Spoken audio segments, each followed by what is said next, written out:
ध्यान से देखें इन देश के गद्दारों को, एक एक को अच्छे से पहचान लें। ज्योति जैसे 11 देशद्रोही और मिले। देखिए हर एक धोखेबाज की कुंडली। ऑपरेशन सिंदूर के बाद अब ऑपरेशन जासूस। भारतीय सेना ने ऑपरेशन सिंदूर के माध्यम से पाकिस्तान में छिपे भारत के दुश्मनों का सफाया कर दिया। अब बारी है देश के ऐसे गद्दारों की जो इंसानियत की भीड़ में छुपकर हैवानियत की हदें पार कर रहे हैं। अब सुरक्षा एजेंसियों की तरफ से भारत में छिपे गद्दारों पर एक के बाद एक कार्रवाई हो रही है। पिछले कुछ दिनों में 11 पाकिस्तानी जासूसों को गिरफ्तार किया गया है। ये वो जासूस हैं जो भारत में रहकर पाकिस्तानी खुफिया एजेंसी के लिए काम करते थे।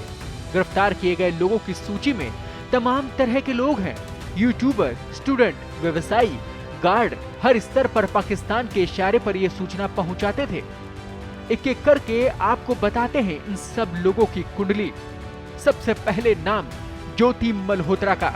हरियाणा की रहने वाली ज्योति पर सनसनीखेज आरोप है कि वो पाकिस्तान की खुफिया एजेंसी से जुड़ी हुई थी। पुलिस जांच के अनुसार वो जनवरी में पहलगाम गई थी और वहां से गुप्त रास्ते से पाकिस्तान पहुंची। हालांकि उसका पहलगाम हमले से कोई संबंध है या नहीं, इसकी जांच जारी है। अगले व्यक्ति की बात करते हैं। अगला शख्स है देवेंद्र सिंह। कैथल जिले के मस्तगढ़ गांव में से पकड़ा गया देवेंद्र एक पूर्व सैन्य कर्मी का बेटा है। वो फेसबुक के माध्यम से एक पाकिस्तानी हैंडलर के संपर्क में आया और 5 से 10 हजार रुपए के बदले सैन्य गोपनीय जानकारियां भेजता रहा। उसके पास से संवेदनशील नक्शे और दस्तावेज भी बरामद हुए हैं। अब बात करते हैं तीसरे शख्स की, शहजाद। रामपुर यूपी का निवासी शहजाद एक कारोबारी था जो भारत पाक के बीच कॉस्मेटिक और मसालों का व्यापार करता था। इस यार्ड में वो ISI के लिए भी काम कर रहा था। उसे मुरादाबाद से यूपी ATS ने गिरफ्तार किया है। अब बात करते हैं अगले गद्दार की, नोमान इलाही।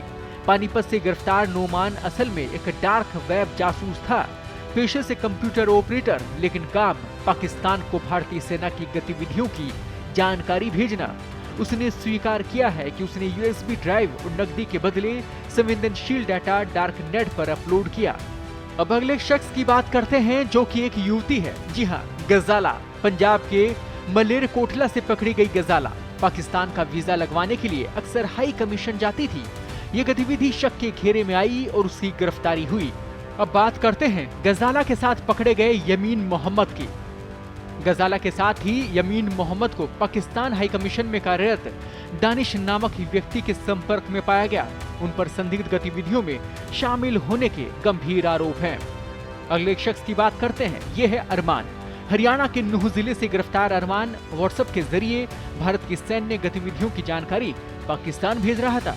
उस पर देशद्रोह का मुकदमा दर्ज हुआ है। अब बात करते हैं मुर्तजा अली की। जालंधर में गुजरात पुलिस की छापेमारी में इसे पकड़ा गया है।